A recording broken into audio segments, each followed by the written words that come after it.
Walter Williams, जिसे मरा हुआ घोषित कर दिया गया था, फिर वह जिंदा पाया गया। 3 मार्च 2014 अमेरिका के मिसिसिपी में रहने वाले 78 साल के वाल्टर विलियम्स को उनके घर पर मृत पाया गया। परिवार को लगा कि सब कुछ खत्म हो चुका है। डॉक्टर ने भी उन्हें मृत घोषित कर दिया। लेकिन अगले दिन जब उन्हें अंतिम संस्कार के लिए ले जाया जा रहा था, एक कर्मचारी ने उनके शरीर में हलचल देखी। जिस इंसान को पूरी रात मृत समझा गया था, वह अभी भी जिंदा था। कहानी शुरू होती है। वाल्टर विलियम्स मिसिसिपी में अपने परिवार के साथ रहते थे। मार्च 2014 में उनकी हालत अचानक खराब हुई।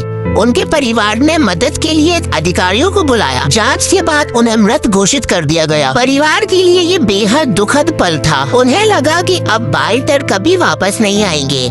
उनके शरीर को अंतिम संस्कार की तैयारी के लिए भेज दिया गया। लेकिन अगली सुबह जब अंतिम संस्कार की तैयारी चल रही थी, अचानक एक कर्मचारी ने कुछ ऐसा देखा जिसकी किसी ने कल्पना भी नहीं की थी। वाल्टर का शरीर हिल रहा था। पहले किसी को यकीन नहीं हुआ।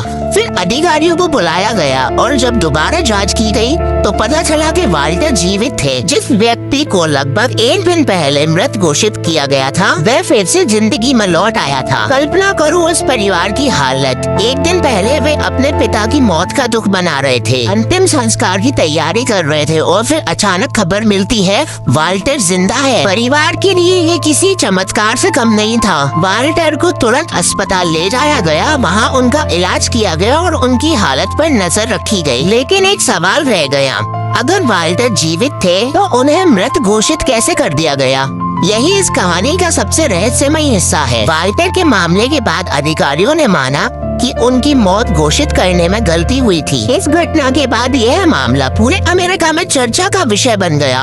और सोचो, अगर उस कर्मचारी ने वाल्टर के शरीर में हलचल नहीं देखी होती, अगर उन्हें तुरंत दोबारा जांच के लिए नहीं भेजा जाता, तो कहानी शायद बिल्कुल अलग होती। एक ऐसा इंसान जिसे उसका परिवार मृत समझ चुका था, वह शायद कभी दोबारा अपने परिवार से बात ही नहीं कर पाता। वाल्टर विलियम्स का मामला इसलिए इतना हैरान करने वाला है क्योंकि इसमें सबसे बड़ा सवाल यही है, जिस इंसान को मृत घोषित कर दिया गया था, वह लगभग 1 दिन बाद जिंदा कैसे पाया गया? आज भी जब इस घटना की कहानी सामने आती है तो लोग यही सोचते हैं, अगर उस दिन किसी ने दोबारा ध्यान नहीं दिया होता तो क्या होता? और शायद यही पूरी कहानी का सबसे डरावना हिस्सा है। माइंड मिस्ट्री को सब्सक्राइब करो, क्योंकि दुनिया में कुछ सच्ची घटनाएं ऐसी हैं जो किसी डरावनी फिल्म से भी ज्यादा अविश्वसनीय लगती हैं।